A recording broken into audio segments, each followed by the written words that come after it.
तो दोस्तों नमस्कार, स्वागत है आपका अपना स्टडी चैनल लर्निंग जीएस वाला में। तो दोस्तों आज हम जीव विज्ञान बायोलॉजी के चैप्टर 3 में कोशिका सेल को कंप्लीट करेंगे।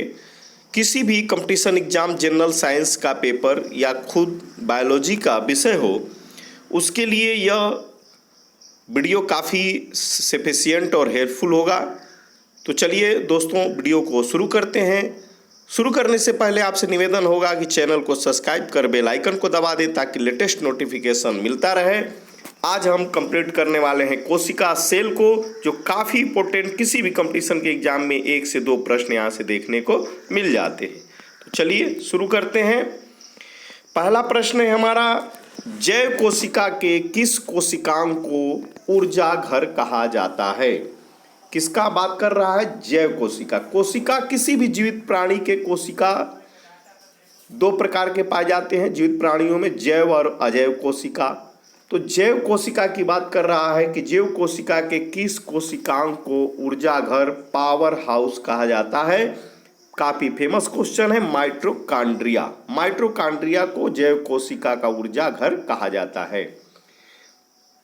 हमारे तंत्र में अधिकतम एटीपी अणुओं को उत्पादन करने वाले पद का नाम क्रेब्स चक्र है। काफ़ी इंपॉर्टेंट वेरी क्वेश्चन है यहाँ से कि हमारे तंत्र में जो एटीपी है, एटीपी अणुओं को उत्पन्न करने वाले पद को क्या कहते हैं? ये क्रेब्स चक्र कहलाता है। अगला प्रश्न है, प्लाज्मा झिल्ली। प्लाज्मा झिल्ली किन पदार्थों से बनी होती है? तो प्रोटीन तथा लिपिड से प्लाज्मा झिल्ली बनी होती है। मानव शरीर के किस अंग में लसिका कोशिकाएं पाई जाती हैं? तो लसिका कोशिकाएं प्लीहा स्प्लीन में पाई जाती हैं।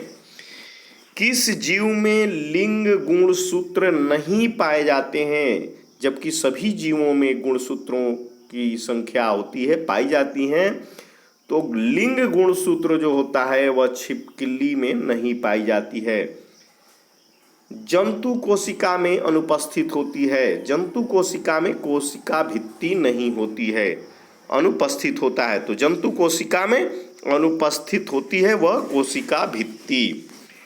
पीट पिंड क्रॉस ल्यूटियम कहाँ पाई जाती है? तो यह जो है ओवरी, अंडाशय में पीट पिंड पाया जाता है। प्रक्रमित कोशिका मृत्यु के कोशिकीय और आणविक नियंत्रण को क्या कहते हैं? तो इसे कहते हैं एपोप्टोसिस।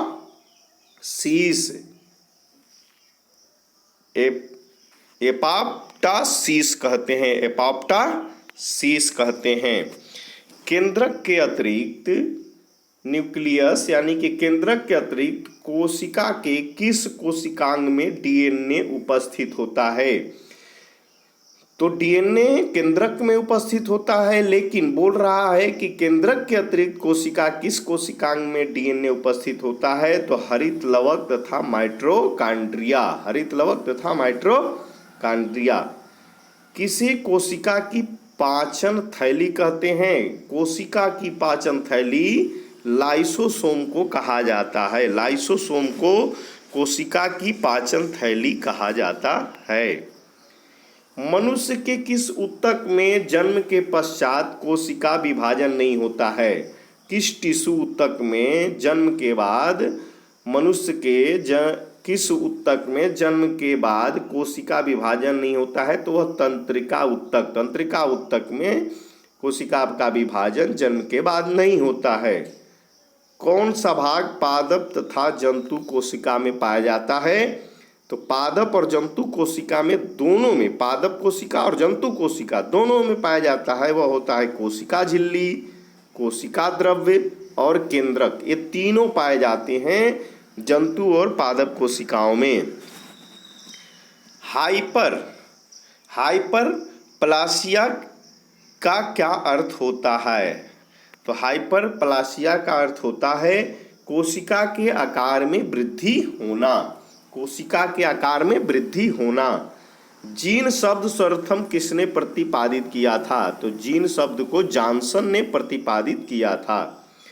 रिवर्स प्रतिलेखन की खोज किसने की थी? तो रिवर्स प्रतिलेखन की खोज टेमिन एवं बाल्टीमोर ने किया था। टेमिन एवं बाल्टीमोर ने। जब एक युग्म जीन दूसरे इकाई के प्रभाव को छुपाता है तो इस प्रक्रिया को क्या कहते हैं? तो ये प्रभाविता कहते हैं, प्रभाविता। चलिए आगे चलते हैं।